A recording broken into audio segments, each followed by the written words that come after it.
Hello, everyone, and welcome back. This week we are talking about 1988, The Blob. And joining me once again is Time Warriors author Owen Quinn. How are you, Hello, Owen? everyone. Grand. Belfast on we blob because I'm joining the gym on Monday, which is wonderful. To get rid of my blobs. So you're going to be lean as fuck soon. Oh, well, I haven't got there yet. Try getting in the door. It's getting out, getting back out of it. That's it. So, The Blob was directed by Chuck Russell, with screenplay by Chuck Russell and Frank Darabont, and special effects by Tom Gardner. And we'll give. So, what's the premise of The Blob? Well, it's a really simple premise. It's so last time we were talking about The Fly. In this Mhm. movie, there's nothing too complex about it. It doesn't have the depth or complexity of The Fly, but it is a, No. a very good movie. Hmm. Um, so the whole thing starts off because a meteor lands just on the edge of a town, and within that meteor is a little blob, and it's found by a homeless man who pokes at the blob with a stick, and it gets on the stick, slides up, and attaches to his hand. And from there, the blob starts killing more and more people, growing in size, and it gets huge by the end, and there's all kinds of chaos kicking off. So one of the first points I want to make about this movie is that there's some bits that are quite funny. Um, oh, and you'll probably know what I'm talking about. There's a bit where the dad puts down his newspaper and just says Yeah. "ribbed." Yeah. Now, I was going to go through all that setup and explain why it's funny, but I don't think I could do it justice. Just watch it. You'll understand. It's very funny. Mhm. So there's a lot of good humor in this as well. Um, so the most obvious talking point about this film is its special effects. Owen, how good are these special effects? They're very, very good, actually. I think there's one particular um person. Yeah, you go, oh, there's an inflatable dummy.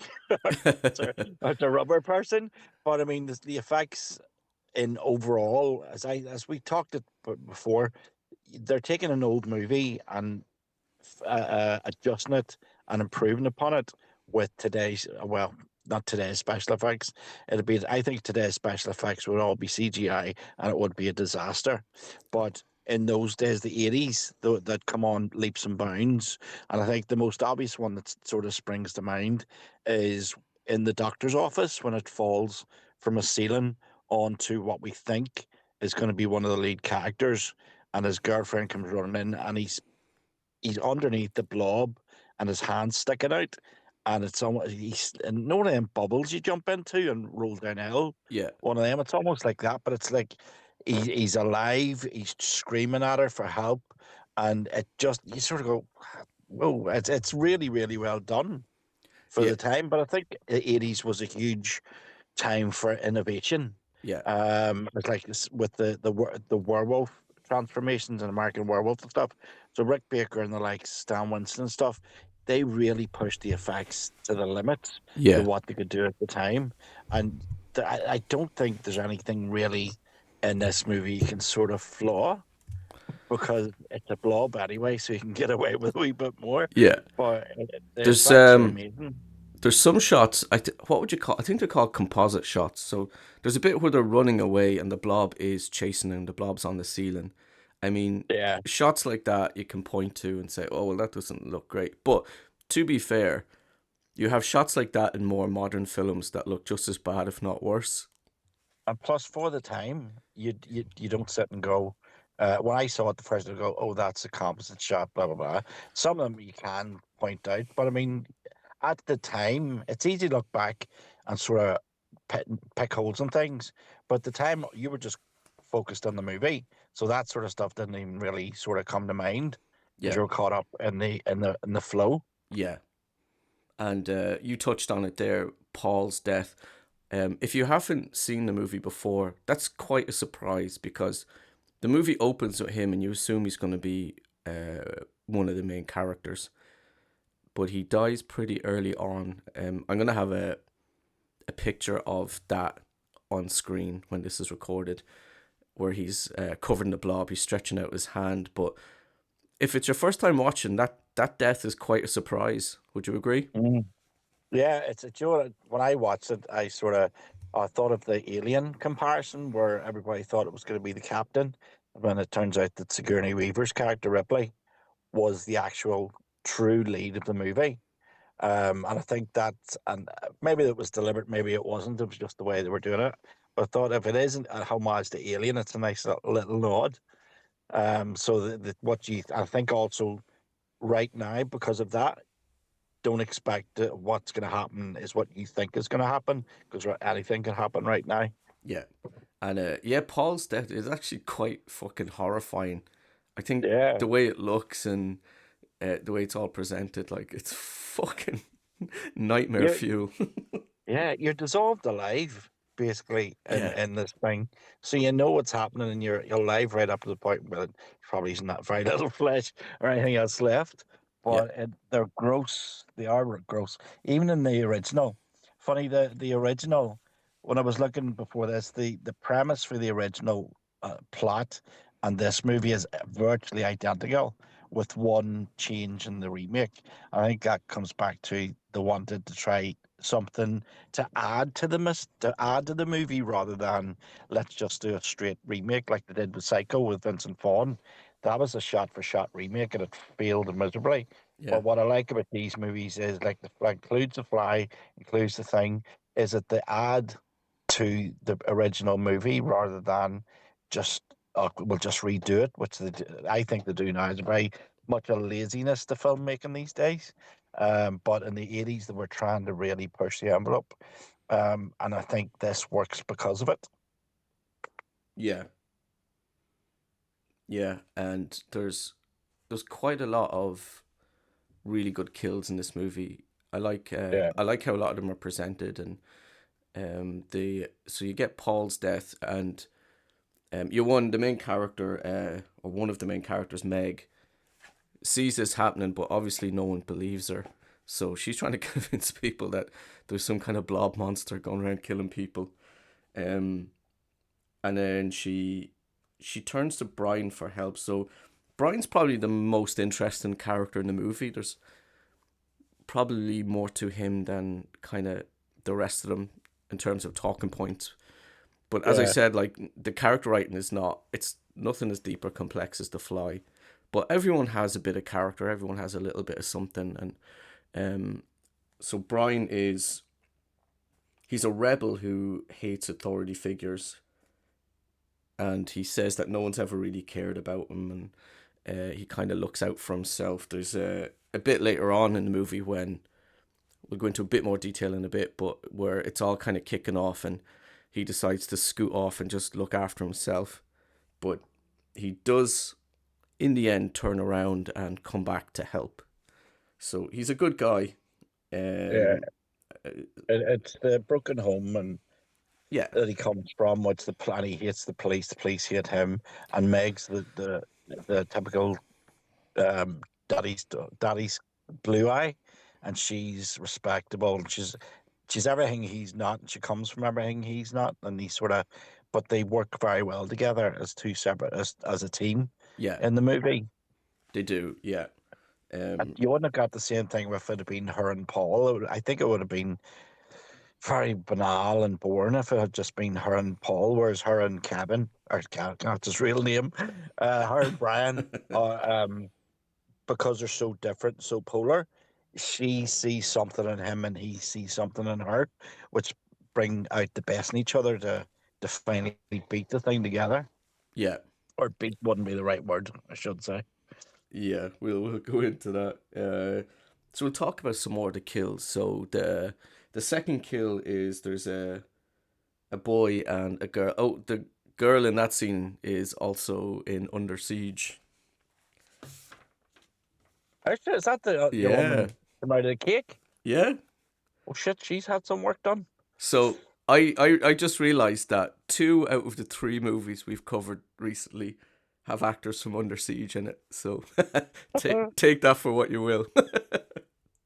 Actually, this is the third kill because we forgot about the tramp himself. Oh yes, Now, so and that yeah, nice little moment in the doctor's surgery where you know he's being eaten alive under the sheet, and the sheet shifts slightly, very unhumanly, and you sort of that forebodes when they pull the sheet back and there's nothing left of him. It's like and the blob, yeah, they and then pull you've got back the sheet and there's like his whole yeah, lower half is missing. it's and then you've got Paul, and then you've got Mister Desperate for a lay man. um, and this movie, like, it doesn't waste time getting going, just like The Fly. No, And no. if you haven't watched our video on The Fly, go watch that. It's really good. Um, so that, yeah, just like The Fly, it's there's not much wasted time. We get right to it, and I think it's just a great horror movie to throw on and enjoy.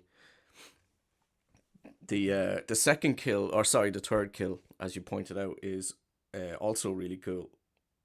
It looks great, and the way it's presented is really interesting. So they're a boy and a girl. They're in a car, kind of in a remote area, and he's obviously trying to woo her and all this. So he goes to the back of his car and he starts like getting out drinks, and he's got this little thing for mixing drinks, and the whole setup in the back of his car is It's hilarious, got isn't a it? whole bar in the car.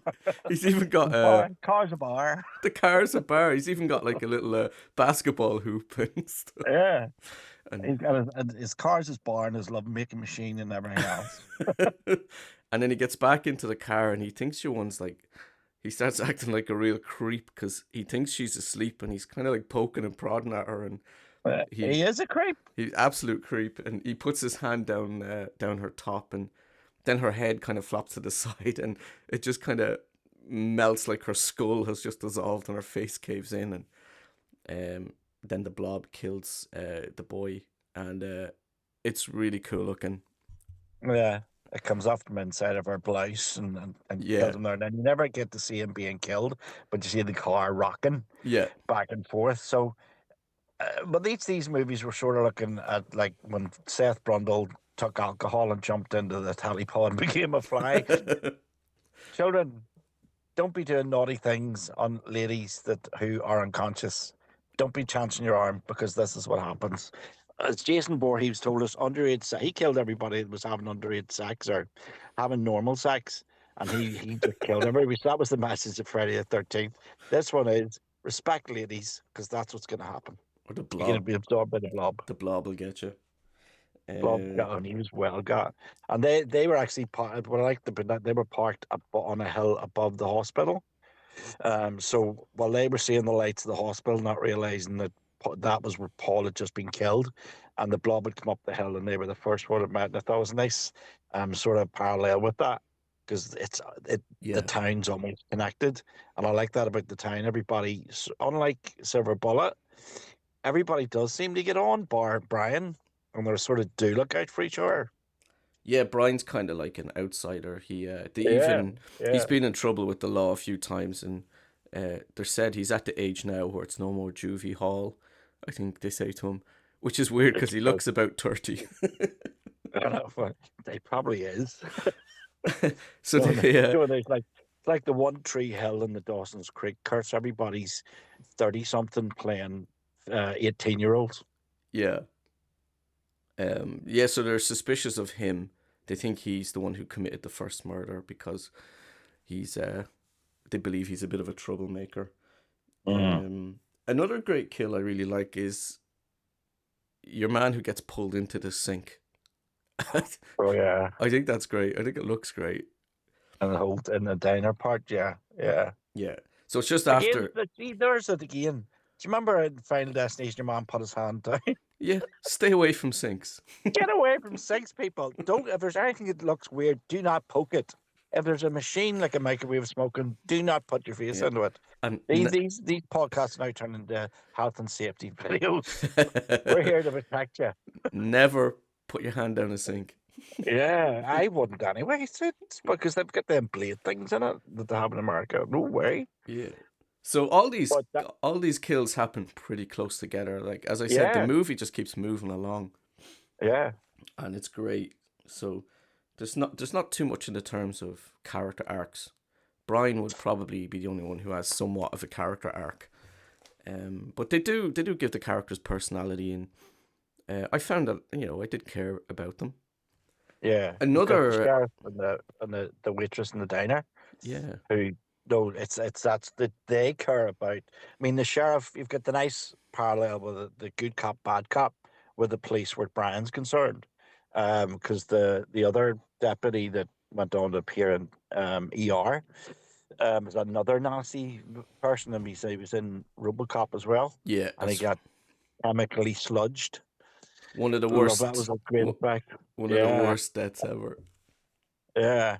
in a good way. He gets Brian and the sheriff goes, listen, we've nothing to hold him on. He's a good kid. He's not that bad. So the sheriff is sort of him and the waitress in the diner are having a relationship, um, or about to embark a relationship. It's not really clear, I think. Oh, But he like yeah, Brian. he asks her out, and she gives him his Yeah, number. yeah. But it means they don't all hate Brian. It just seems to be this one cop really hates him because of all he's been through. I think the likes of the waitress shows that she knows his history and shows him a bit of kindness, Yeah, that yep, he knows not all bad. But everybody seems to be connected in the town more so than any of the movies we've done so far. There's an almost no, everybody knows everybody sort of thing. yeah, That small town sort of cliche they talk about, but it actually it's in effect for the blob. yeah. So Brian's, But or sorry, is it Brian? No, sorry, Paul's death, as we said, was yeah, fairly unexpected. We were kind of maybe thinking he's going to be the main character, but talking to the sheriff there, his death was also really unexpected. Not that he yeah, dies; it's just the way it's revealed, and I really like it. But yeah. I was thinking that if they are going to kill him, it'll probably be some kind of heroic sacrifice kind of death or something like that. Mm. But the waitress goes into the phone booth because the diner had been attacked by the blob. And then when she's in the phone booth, the blob starts to cover it, and she's calling the police, and or she calls the sheriff, and they're like, "Oh, the sheriff's already down at the diner." And then while she's in the phone booth, she looks at the blob, and you can just see the sheriff's corpse floating inside the blob. Yeah. And I'm like, "Oh man, that's good." As you can see part of his face and his teeth and his jawline. But I mean, there's another good effect. Actually, two good effects in a row is when she's in the phone booth and the blob crushes it. It's really well done.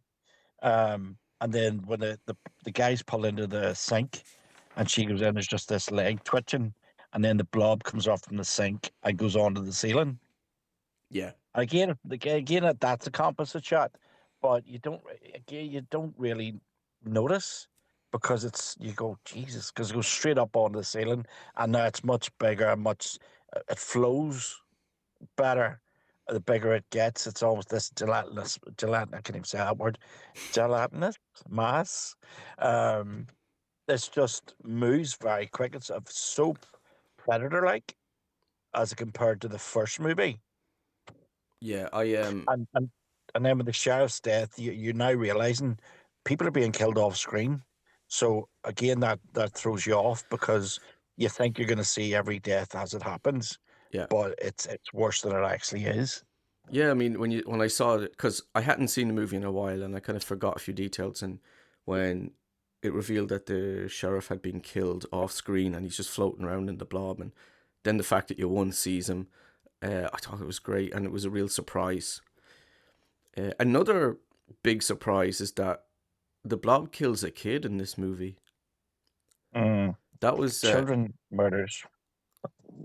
so when that happened, you're like, okay, no one's off limits, but No, no, there's definitely not. It just shows how alien this thing is. Just there to absorb yeah. anything and everything in its path. And I thought it would be so they're in the sewers and the blob drags the boy under the water. And I thought that was going to be it.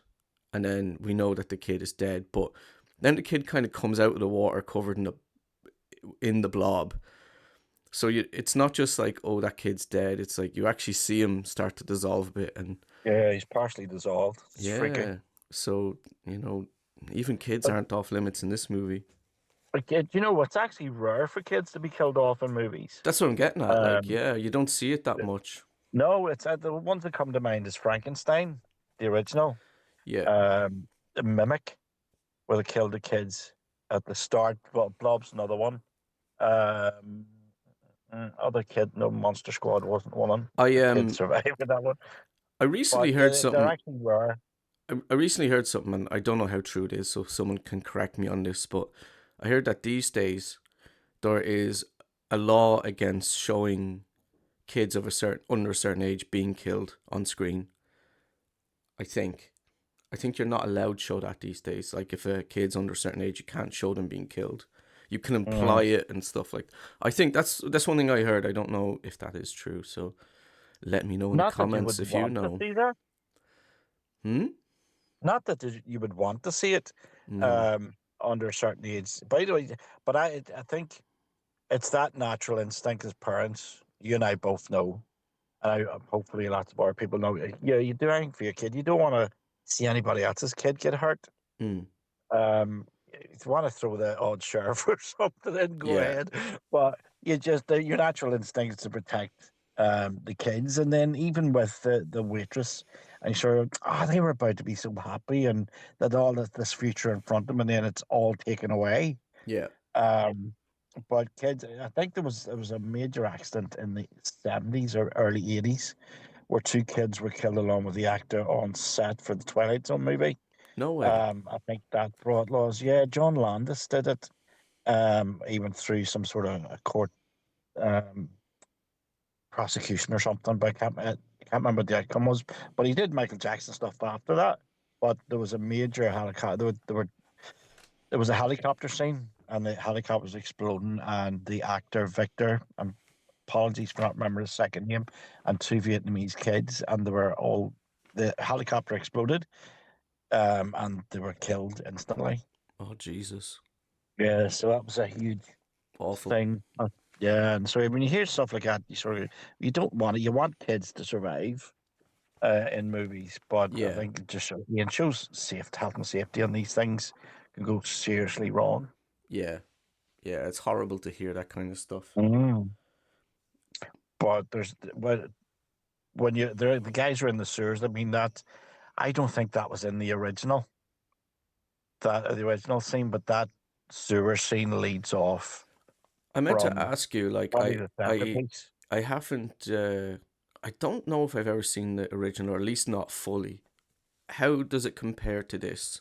Would you think, say this one's better? Oh, much better, much better. I'm laughing because the first time it's the original star Steve McQueen.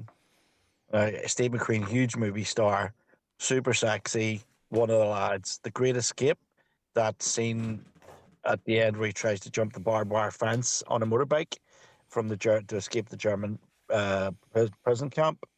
He's in it, and we were talking there about 30-year-olds playing 18-year-olds. And Yeah. if you watch the original Blob, there's nobody has seen 18 in a very long time. Let's just put it like that. Right. And the acting is woeful, Is it? absolutely woeful. Yeah, Steve McQueen, who went on to win all these awards and became a huge success, you'd almost swear it was his first movie, but he's just terrible at it. And they're doing typical 50s, like porkies, but worse. That sort of way they talk to each other. Right. And they run about in open cars and all, and we go to the diner and we have soda. And it's really bad. But the Yeah. blob bit, dude, the blob is this. It's just a mass that keeps going. And I think for the original, um, the centerpiece for both movies is the cinema scene. Yeah. That hasn't changed between movies. Um, That's a great but scene as well. that's the pinnacle scene, which was sort of echoed last week in Doctor Who. And it was is the original is watchable, but when you watch it now and you see the performances, it's like, oh my god! But the remake totally respects its original material and totally builds on it and improves on it. So where you had, I'm almost sure it was an alien. The Blob in the first one is an alien from space. And this one is slightly different. They change it slightly, but all that comes from the cinema scene through the whole lot. So it's watchable, the original, but you just don't be ready to give out any awards for acting. Right. Yeah, so in this one, And it turns out that the blob was created due to an experiment of some kind, where yeah, it was something to do with how they believe space will mutate germs or something like that. yeah. Do you remember the exact thing? It was like It was they, it was a s- government.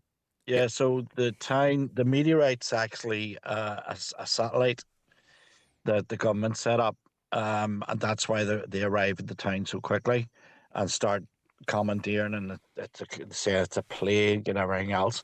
But we get to find that out through Kevin and Meg, who go into the woods and get captured who's by Kevin? the government. And I'm not keep calling it's Kevin Dillon, folks, is his real name. So he's got a brother, I can't remember the other Dillon. There was two Dillons.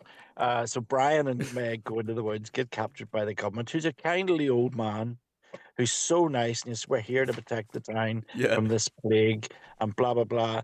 Okay, we're gonna, but no, you're actually not gonna leave. So then there's a gun pointing. That's when things get sinister, and that's when Meg and Brian get Brian. carted off in the back of a van to where all the townspeople are being put into the town hall. Everybody's being rounded up to keep them safe, allegedly.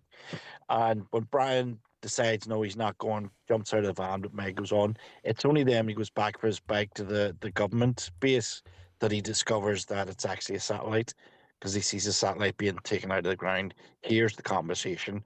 This is that germ has been mutated, and it was the effect of space on germs, but they didn't expect it to do what it did. So when it came back to Earth, it's just sort of amplified itself, and that's where the blob comes from. So Yeah, they're there to get the blob back, and if the town's still standing at the end of it, it's a bonus for those people that actually live there. If it isn't, oh well, it was a terrible tragedy with the yeah. plague. Your man says that the citizens are expendable. Yeah, yeah. He said it's my So cross to bear because yeah, they believe that this creature is just very valuable in terms of like warfare and all that kind of stuff. yeah. And it's not. It's just the worst part. It's one of them ones. They thought it'd be a good to weaponize something, and we're like the zombies in The Walking Dead. They're trying to weaponize them in Dead City, or sorry, in Beyond the Walking Dead, the two-part series. But it's they can't weaponize something that's not natural. So its instinct is to breed, populate, and just absorb everything it's in its path. Yeah, And that's what happens. If no, there's no way of containing this thing yeah, at all because the more it absorbs, the bigger it gets. yeah, And I think, as we said, the cinema scene where it literally consumes the entire audience yeah, is just so well done in both movies. I have to say, I mean, the 58 was the original, and it is well done, and it's stuck in my head as a kid because you always went to the cinema. It's that thing. You think it's coming out of the screen. In fact, it's coming behind you from the projectionists booth, but because the screen goes all weird, you think it's coming out of the screen at you. yeah, And the cinema thing in this version, I think, is much better because you get to see um, what happens to some of the people. They're half melted, and yeah, it's crazy. And that, of course, is where Meg's little brother and his friend have been going to the movie to watch and they shouldn't be in the movie because it's almost like a slasher movie. Um, and that's where the cinema thing comes in. I think that's the centerpiece, and it's done even better this time, I think, than the original. yeah. There's a great bit where the boys look up to the ceiling because one of the men. Actually, it was funny. Just before that, I found it funny. The kids were telling an adult man to be quiet in the cinema. uh, As as a cheeky brat, that boy. and but they look up and they see because one of the that guy they were telling to shut up got pulled up by the blob, and they look up to the ceiling, and you just get this horrible, fucking horrific image. Yeah, and it's the same with the projectionist. Yeah, Remember the usher went up on the projectionist also. yeah, He's got a yo. He was playing with a yo-yo when he was pulled up, so his yeah, yo-yo still going. And he sure got there's comedy in that. And then you see the horror above you. It's yeah, and again he's still alive, the eyes and all, the mouth's moving, and it's that sort of horror. You go, my God, yeah. what a death! I just love the concept of the blob. It's a simple concept of just Mm, like there's not too much in terms of design. It's just this blob that absorbs you and gets bigger and bigger, and it's so simple but so great at the same time. yeah, You don't need I anything too complex to be really no, effective. there's no dialogue, no backstory. It just wants to absorb everybody, Yeah, and that's it. no intricate design or anything. It's just this Yeah, pinkish blob. yeah. Yeah. Jelly. Every time I had a bowl of jelly when I was a kid, I was like, it's the blob. Oh, there's a transition in this movie that I really like where the blob had just gotten someone and it quickly transitions to two kids slurping jelly off a plate. Yeah, I thought yeah, that's right. that was cool. Yeah, but it's just a fun. I think they really do have. I think also the consequences. In the original, it was the cinema was attacked and they all run out in the street. This time, the cinema is attacked and it leads to the sewer sequence because we didn't get an underwater blob in the first one, whereas this one, the sewers I'd be the last place I'd be running, to be honest with you. Yeah, I But think I so. decide no, just absorb me. I'm not going to know about rats. But the sewer system gives us something new and something different, and I think that's good. The underwater blob, and the thing is, you don't get any underwater shots like you did with the Alien Resurrection. It's just it's there, and a disappearing rat until it's and then the bubbles Yeah. and when they're trying to get up the ladder, this whole thing. And when we look down again, it's a composite shot, and yes, we're looking at it and going, "Oh, it's a composite shot," but the things below Meg, and it's got it almost like a mouth open, Yeah. waiting for it to fall in. You just, oh no, you just know you fall in, you're gonna die, but you know you're dissolving. It makes it so effective Yeah. for a monster.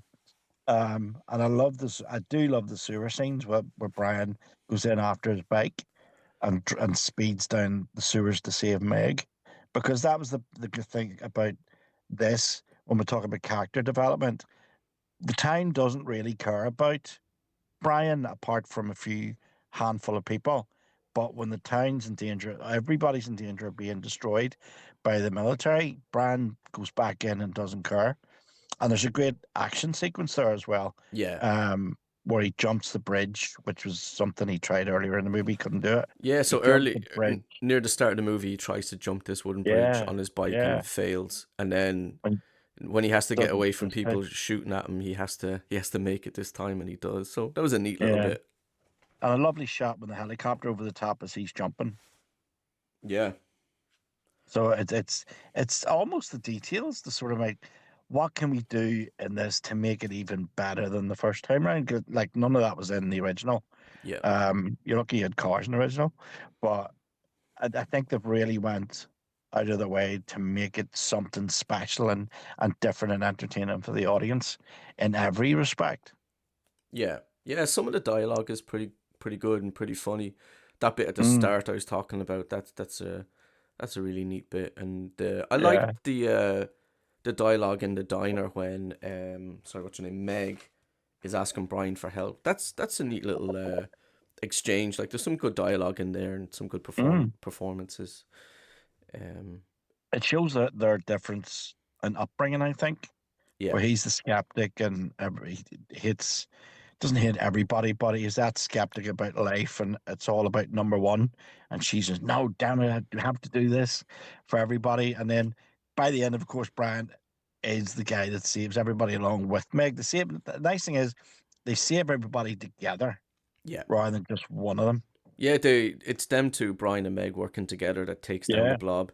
A mixture of freezing it and blowing it up, yeah, and then at the end you get to see the little pieces of the blob frozen, and you get these really mm, beautiful looking crystals. yeah.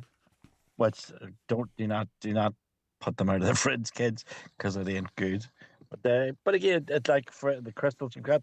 we're talking about the town. You've got the priest, you've got the cops, the waitress, the snowmaker guy who bets it's going to snow for Christmas. um, I think it's for an ice rink or something that would happen, but you never get to see. But they're all those little characters all blend very well. You can actually believe that this town exists and these people do get on with each other. Yeah, Because again, he's a friend of Brand's. He doesn't mind Brand. He's a mechanic. That's what he's the black fella. He's a mechanic, but he has a snowmaker as well. yeah, So you have the. I think that also stands this movie in good stead because you have those believable characters, and they may not have an awful lot of screen time, but what if you meet them that you remember them? mm, If that makes sense. yeah, yeah. So when they're all playing the town hall and they're all under siege in the town hall, it's your heart's going because everybody's in trouble here and you've met them all, and it's just nuts. Yeah. Your boy from RoboCop gets a uh, pretty cool death Uh, as well. He gets kind of folded in half as the blob pulls him out through I a little know. opening. Yeah, but Uh, again, that's one of them unexpected deaths. I didn't think that was going to happen. yeah, I thought it was going to be him and Brian resolving their differences and working Yeah, together, but no, the blob yeah, had other same here. plans. I thought it was a nice touch when the government come in and scientists come into the town and tried to scare everybody. Oh, Brian's infected with the plague, and he's going to kill your families and blah blah blah. It's the cop that actually refuses to shoot Brian, Yeah, and so because Brian's going, no, listen, now, listen, it's he's the liar, he's done this.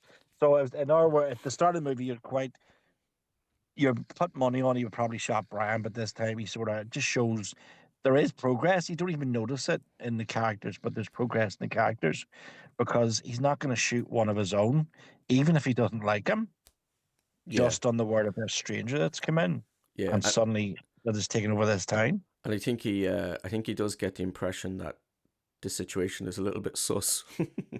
Yeah, 100%. I mean, that whole thing. How did they arrive so fast? Yeah, How did they arrive so fast? Who called them? yeah, How did they know? And they sort of stop and go, all right, enough. How did they know? yeah, Because it literally, as you said, from the homeless man, it doesn't stop. yeah, And you just about nobody's had time to ring any authorities because they've all been fighting against this thing from the start. yeah. Yeah, so Brian and Meg work together to freeze the blob and then blow it up into little tiny pieces. So there's little bits of frozen pieces of blob all over the place.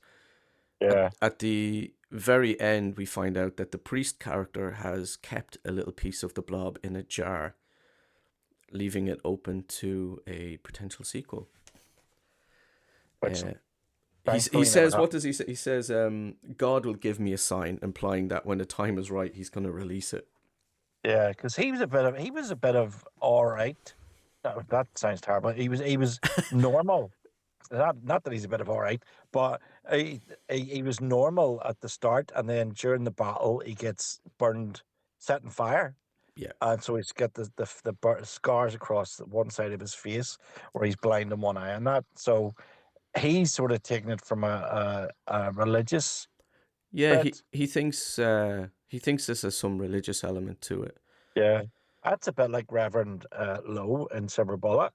Yeah, yeah. The priests aren't getting a good deal here at all. We're doing a little bit of a priest arc here. The next one needs to Yeah. have some priest in it. At least in the Exorcist, they knew what they were doing. But you know what I mean? These are wee ones in the small towns. They're getting a bit off kilter, no harm to them. Yeah, but thankfully they didn't do a sequel, I Well, think. actually, speaking on that, I heard that this actor was in the original sequel, Son of Blob. Yeah. Was I the That's what I priest? heard. Yeah, that actor was in Son of Blob.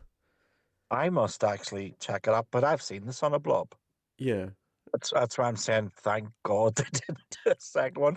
Because the original Blob is I it's love good, I love the but it's not name. I good. love the name Son of Blob. I just Son of I was, he's just had a wee shag up the back there, had another one. Nobody told him. Child maintenance is looking you. But the original it's all about actually the Blob paying it's child all about the maintenance. Blob. He's a deadbeat dad. You are not the father. Oh, that'd be so Oh, wait a good. minute, you are, and you just absorbed Maury, Pulwich.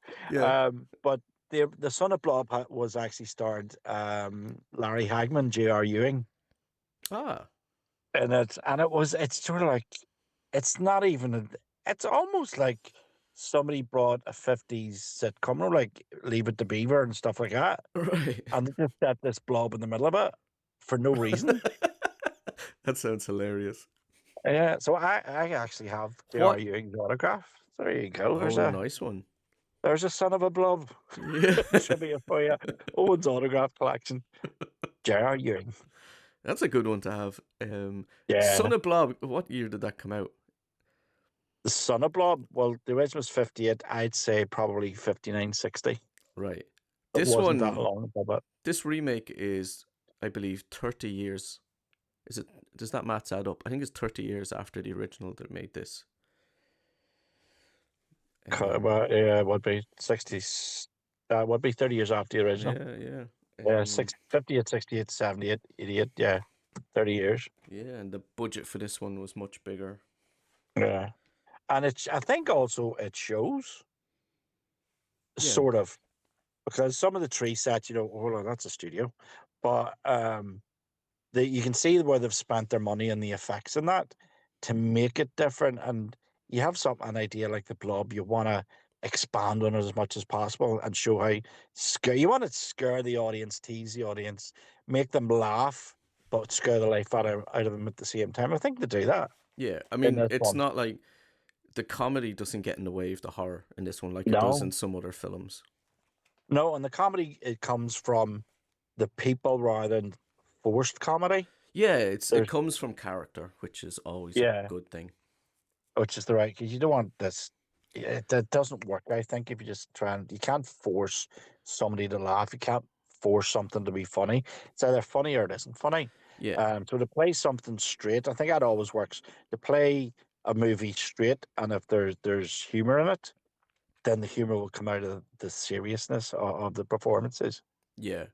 I mean, the character Brian has some funny lines, but it's not like so. In some movies, you have all right, here's a serious bit, and then here's the funny bit, and they just make it or try and make it funny whatever way they can. But in this, when Brian makes a joke, you feel like that's something that character would have said. Yeah, You know, he's got a smart mouth on him. yeah, you don't have Meg or the others cracking jokes in the middle of horrible Yeah, situations. It's just mainly him because that's how he handles it, and it's not overdone either. It's just some funny bits here and there. So, yeah. yeah, the humor doesn't get in the way of the horror for me anyway.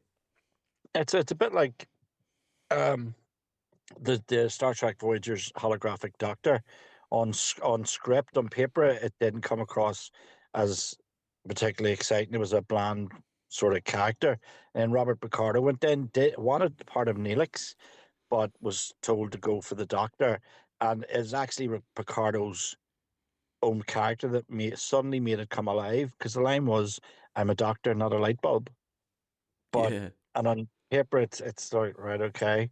It's a throwback to Bones McCoy, but when Picardo says it and you see it, it comes alive, yeah, and that's a good example of comedy coming out of bluntness and a one-dimensional character. It's actually a bit more. It depends on the actor, I think, to make it to elevate it to that comedic level where to make it interesting for people to listen to. yeah. It's like what I was saying in the early bit of the movie where you have that funny bit with the dad, and Yeah. I could go through point by point what happens, but it's how it's presented and acted, and that's what makes it funny. On the paper in front of the TV, so he doesn't even realize until the last minute. Yeah. Yeah, so Um, that's probably lined up exactly as the way they read it to make it funny. yeah. It works. And I can't Another, remember that actor's name. That not the character's name, the actor's name. He was in literally everything, he's such a and they did. recognizable face, but I've no idea what his name Yeah, I is. think he's dead at this point, but he was invited to a campus in America, a college campus, where they celebrated him, and he said, "This is the first time I've actually felt like an A-lister Hollywood actor, on Mm, the campus because they loved him so much and everything he'd ever been that they did a celebration day for him and invited him along. Met the fans, did autographs, blah blah blah. But he's just one of them character actors you always see. in something. Yeah, he's so recognizable, but I've no idea. There's some actors like that where you definitely know their face, but you mightn't know their name. Yeah. There's another interesting thing I heard where there's a scene that was cut. It was a little scene where the blob is crawling toward the town, and they cut that bit out.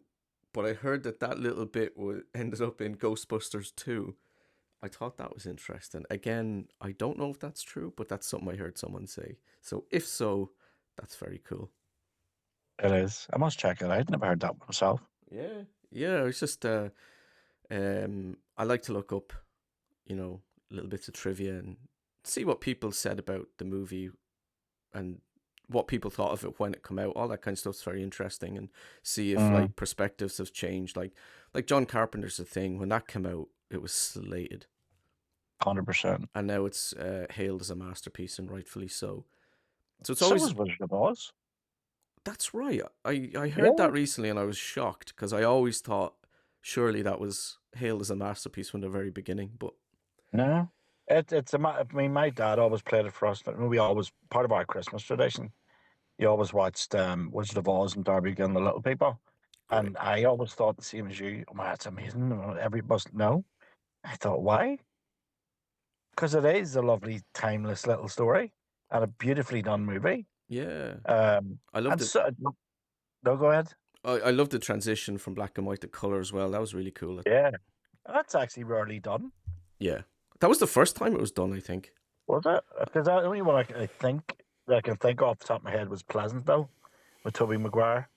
Yeah, It I went think, I think black Wizard and of white to Oz was color. the Wizard of Oz, I believe, was the first one to do that. Yeah, So that's awesome. it works.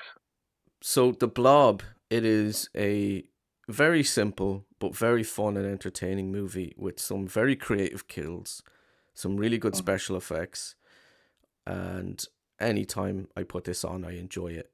So I had not seen it in a while, but I'll definitely be watching it more often.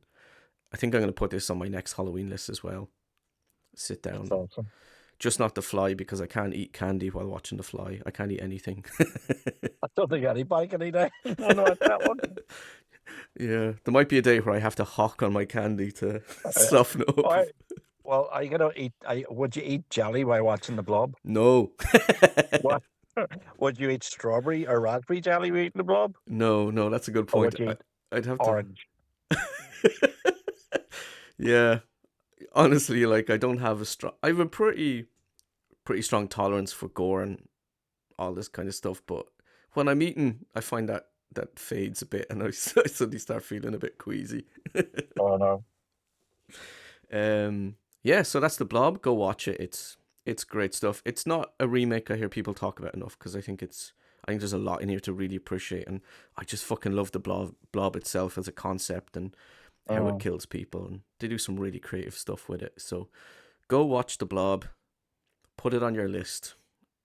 I You sort of think when we look at these movies now, that era, the 80s era, is almost like a golden era phenomenal. because there's so much done. There's a lot of remakes and a lot of progressive effects and stuff like that. Um, Whereas I don't, when you look at it, you don't really see that now. When somebody says now, "Oh, we're going to remake," "Oh, let's remake Salem's Lot," please don't, because you don't know what you're doing. Let's remake Psycho. Oh, what a disaster! Let's remake Footloose. And seeming to said, let's remake Dirty Dancing. Don't be touching Dirty Dancing. Oh, it's So, like for me, one of my girlfriend's favorites for sure. oh, it's my wife's favorite of all time. That cocktail thing. So, if you're looking remakes, I don't think there's been a decade that's done it better than the 80s. And I don't know whether that's because it's so close to the 60s, 70s. Mm, Um, well, the only one, when I say 70s, suppose you were looking at Invasion of the Body Snatchers. They did the remake with Donald Sutherland, Leonard Nimoy, and Jeff Goldblum, which was, again, actually really added on to the original. And the original is brilliant as it is. Um, but I think from that of the 70s, probably late 70s, 80s, has been the era where it set the bar for everything, I think. yeah. Because it hasn't really, I mean, if you look at the Thing sequel or prequel, it doesn't hold a candle. No. to the John Carpenter's version, and yet it should be better because we have so many new effects. We can do whatever we want on screen, and yet they can't seem to quite catch that spirit and that flavor of the original remake movies. Yeah, There's something missing. I think that's why I became a horror writer, because I was allowed to watch these movies at a really young age and I became obsessed with Yeah, them, and they're just so fucking good. But yeah, so Owen, tell all these lovely folks where they can find you and your work. you can find me on the Time Warriors and Beyond website, where you'll find loads and loads of articles and all sorts of stuff like this, and book excerpts, which is another word I can never say.